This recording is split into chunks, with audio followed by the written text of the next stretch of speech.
कहते हैं कि हनुमान जी की भेंट होती है रावण के भाई विभीषण जी के साथ हुई। जब विभीषण जी के साथ उनकी भेंट होती है, उनकी वार्ता होती है, तो हनुमान जी विभीषण जी को श्री राम की महिमा सुनाते हैं, ब्रह्म ज्ञान के विषय में बताते हैं, श्री राम के दर्शन के विषय में बताते हैं। तो जैसे ही विभीषण जी ने हनुमान जी के श्री मुख से सारी वार्ता को सुना, सत्संग को सुना, गुरु महिमा को सुना, प्रभु महिमा को सुना, तो हाथ छोड़कर के विभीषण जी ने क्या कहा, जो गोस्वामी तुलसीदास जी ने रामचरितमानस में अंकित कर दिया, दर्ज कर दिया। कहते अब मोहे भाव भरोस हनुमंता, बिन कृपा मिले नहीं संता। कहते अब मुझे संपूर्ण विश्वास हो गया है हनुमान ने कि बिना हरि की कृपा से, श्री राम की कृपा से संतों का संग भी नहीं मिल सकता।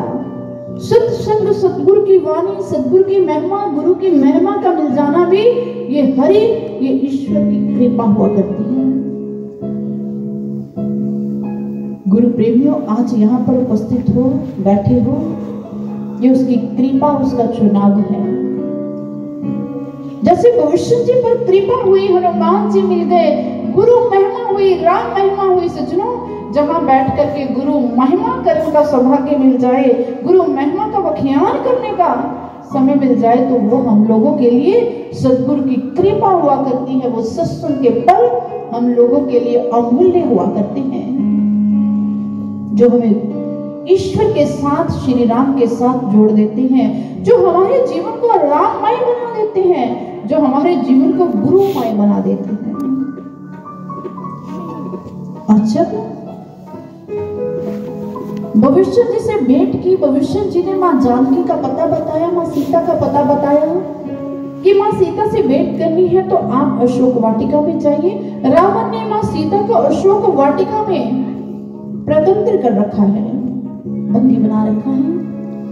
हनुमान जी जैसे ही अशोक वाटिका में गए, माँ सीता से भेंट की। एक लंबा प्रसंग है, वहां पर अक्षय कुमार के साथ युद्ध हुआ, रावण के पुत्र का वध हुआ, मेघनाथ आया, उसके साथ युद्ध हुआ। हनुमान जी को ना वहां पर उनको बांध लिया गया, और उसके बाद हनुमान जी ने माँ सीता से भेंट की, और प्रभु श्री राम द्वारा दी हुई मुद्रिका जो थी, वो मुद्रिका माँ सीता को प्रदान की, और माँ सीता ने अपनी चूड़ामणि उतार करके हनुमान जी को दी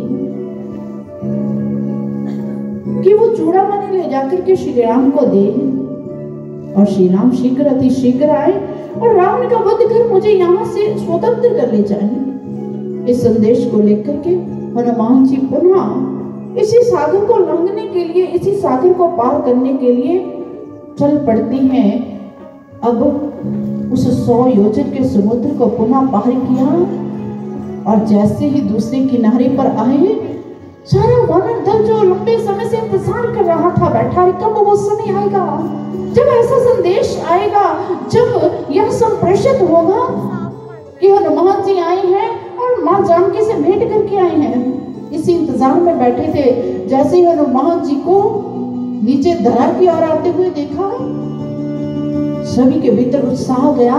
देख करके सभी हनुमान जी की ओर भागे। अरे क्या माँ सीता से भेंट हो गई, क्यों माँ जानकी से भेंट कर आए। हनुमान जी के हाथों में पकड़ी हुई वह चूड़ामणि को हनुमान जी ने सबकी ओर करते हुए कहा, यह निशानी माँ जानकी की लेकर के आया हूँ श्री राम प्रभु को देने के लिए। और जैसे ही यह सुना तो मानो सभी हर्षित हो गए, आनंदित हो गए, मानो सबके मुख में केवल मात्र एक ही उद्घोष है, और वो कौन सा है, जय श्री राम, जय श्री राम, जय जय श्री राम।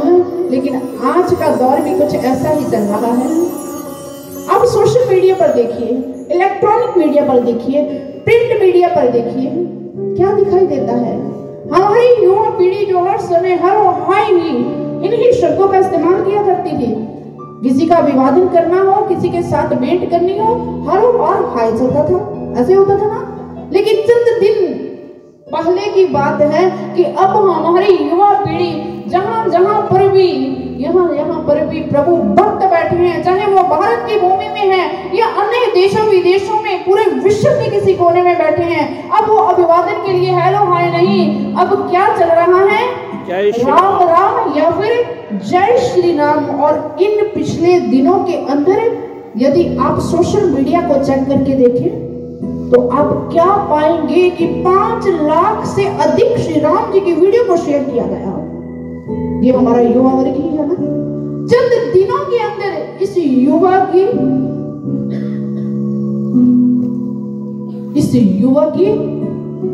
दशा को बदल दिया। लेकिन अभी दशा बदल रही है, लेकिन दिशा भी बहुत जल्द बदलेगी, क्योंकि जब दिशा मिलेगी तो दशा चंद दिनों में परिवर्तित हो जाएगी। अभी तो जय श्री राम के जयकारों और नारों ने ही उनकी दशा को बदला है।